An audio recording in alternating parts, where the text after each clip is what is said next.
Al Ras Dak doon sa kaliwa.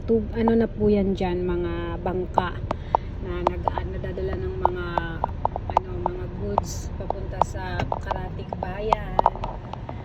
Yan, dyan sa bandang kaliwa dyan. Yan.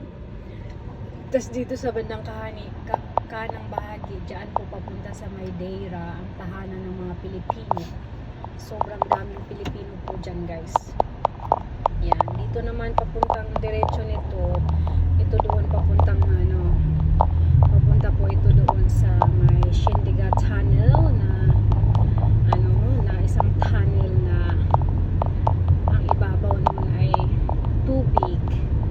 Isa sa historical tunnel po ng Dubai po yun, Shindiga Tunnel. Yan, dito tayo. Old Dubai po ito dito, guys.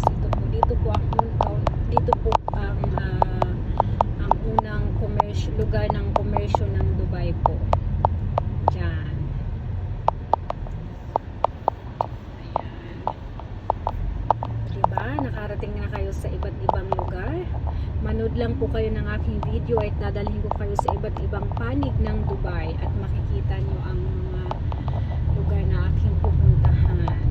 Kasi po ako po ay dakilang lakwachera po ako ng Dubai. Ayan. Thank you so much sa mga nanonood dyan. Have a lovely day ahead, everybody.